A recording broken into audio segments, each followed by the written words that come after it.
Hello, and welcome to Because You're Unique tutorials.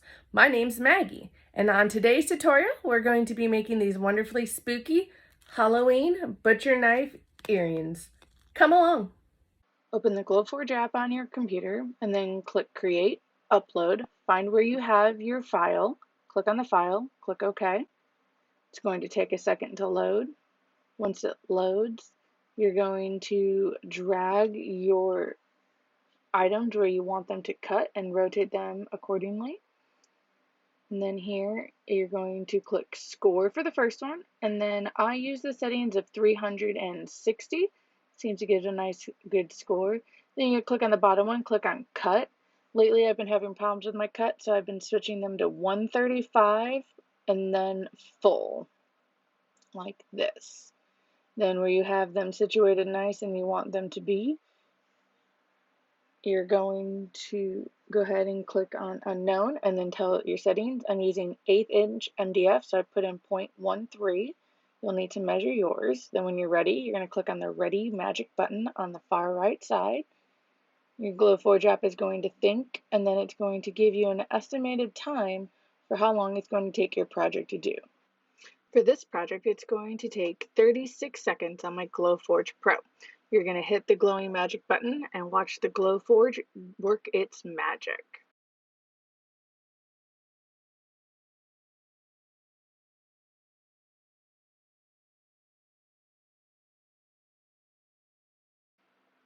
Now as your Glowforge finishes cutting, you want to wait to open the lid until the flashing white light stops.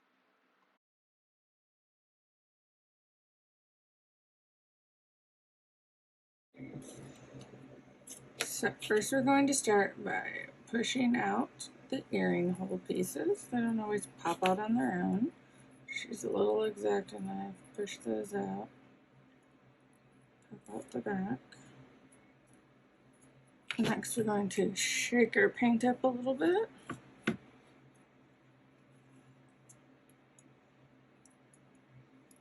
And we're going to dab a little bit of paint down on your protective surface. Nobody wants paint all over everything. I like to store it upside down in case I need more.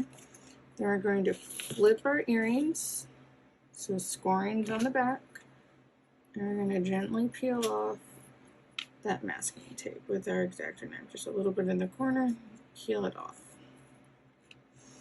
Now, I don't feel like getting paint all over my fingers, so I just have a little pair of tweezers here that I'm going to hold it with. So you're going to take your makeup sponge, you're going to dab it in the paint until you have some on it, and you're going to dab on your cardboard so it's not a whole bunch, and then you're just going to go up and down, dabbing motion onto your earring. Make sure it's a solid coat. Move on to the next one. A little bit of paint, dab, dab, dab, and dab, dab, dab again down onto your earrings. Just a nice solid coat. Let that dry for a second. Then we're going to flip these over, and very carefully, since we do want the top of the blade to be silver, we're going to peel the handle. Now this little circle here you want to leave there, so that way you can also paint it silver so it looks like the pin in a knife. So peel just the handle on both. This one I'm going to have to peel a little bit more because I did have 2 layers of masking on that part. And then we're going to hold with our tweezers again. A little bit more paint, dab, dab, dab. You don't want too much. And then you're just going to go up and down and dab, pounce on it. Now on the other one, dab, dab, dab, so you don't have too much paint. Just want a nice solid coat. Now you can paint this with a paintbrush. I prefer the sponge because you can just dab it real nice and easily. Gets a nice solid coat, both the front and back. And since you're using so little paint, it does dry fairly quickly. Then we're going to take our X-Acto knife and we're going to peel the blade ever so gently. Now, you're also going to take your little pen, knife and take the tip of that. And same on this side. Now, if you aren't using a paint pen, if you are going to dab this section as well, then I would suggest getting a little piece of masking tape and putting it here. Protect your black. If you're using a paint pen, just be very careful. These are the Penguin Art Supplies acrylic paint pens. I got these ones off of Amazon. It is a reversible tip. This is the 3mm, the other side is the 5. If you are using paint pens, you want to shake and then you want to dab, dab, dab. You see a whole bunch of paint coming off, and then I just dab that off to the side. And then you're going to take one of your knives, and I start in the middle and just do a full swipe across the entire knife because you don't want too many stroke marks. And make sure you've got some paint, but not too much paint on my tip to make it go everywhere. And then I'm just going to carefully go in and line that edge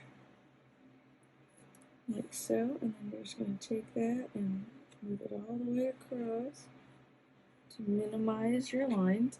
And then on mine, since I have a little tip, I'm going to take just the little tip of the pen and jab it right there for the tine that holds your blade in place on a real knife. I'm going to do the same thing again with the other one. My pen's getting some bubbles, so I'm going to just jab it all over. This is once again why you want a protective surface. Then swipe all the way across to keep line to a minimum.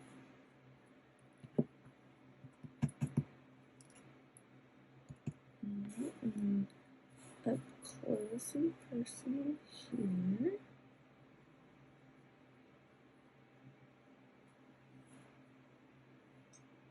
And then swipe it away.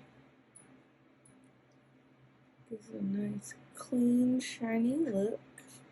Make sure you didn't miss anything. If you did, carefully go back in. Now, if the worst case scenario does happen and you get some silver on the black, just take a little toothpick with some more black paint, dab it down to fix any mistake. And there's that. And then we're going to let these completely dry before moving on to the next step. Doesn't take long, but you do not want the paints mixing. So let that dry. While that dries, you can clean your makeup sponge or your paintbrush. You can use it for next time.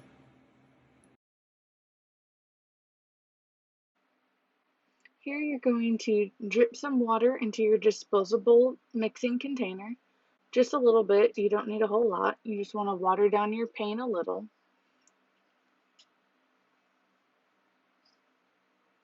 That's about enough water there.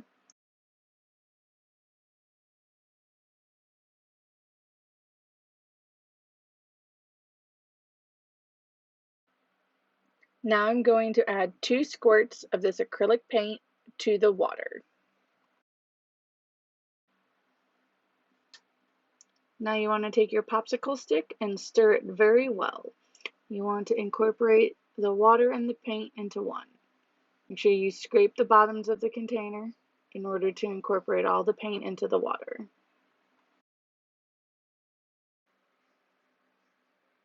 For this red, I chose a dark scarlet, but any red color you like will work.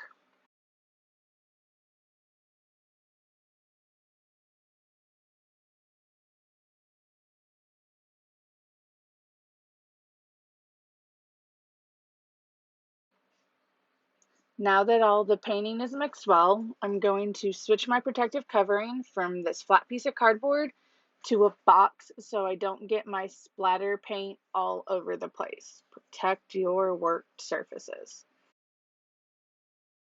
Stick your earrings into the box, and then you're going to grab that paint mixture you just made and a paint brush. Any kind of paintbrush will work.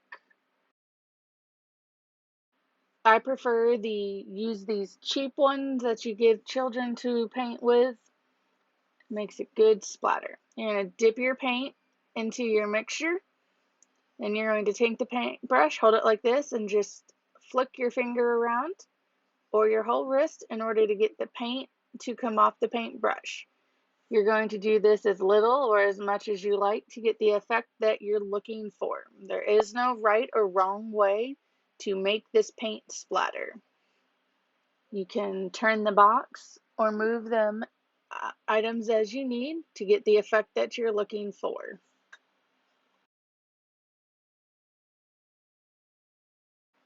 Once you achieve the look that you are looking for, you're going to let them sit in the box and dry completely. They need to be completely dry before you move on to the next step. I've also decided to add my earring card, and I'm going to splatter it as well to give it a more complete look when I give these to my customers. So you're going to take same steps you did for the butcher knives, and you're going to just do it right over this earring card. Once you achieve the effect that you're looking, make sure it dries completely as well.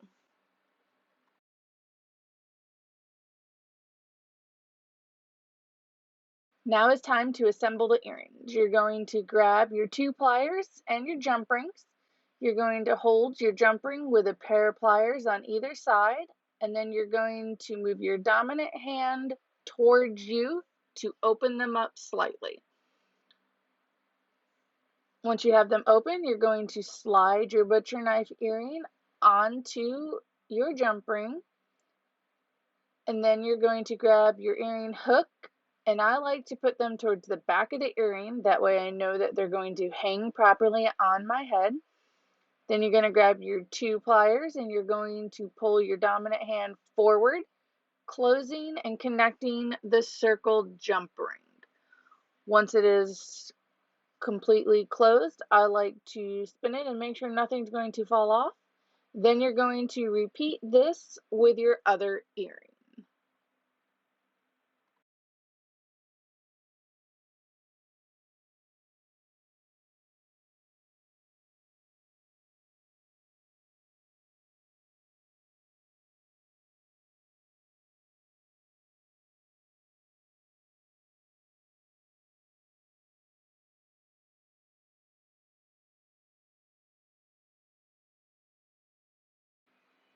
As you can see here, sometimes they do slip since they are so small, and it doesn't always close the first time that you turn them, but that's okay.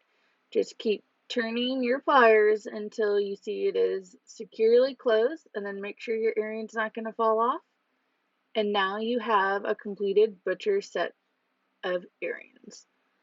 I'm going to poke a hole in my earring cards so that way they don't hang off the bottom of the earring cards, and then attach it to my earring cards, and then you are complete and ready to send them off to your customer or display them at your craft show.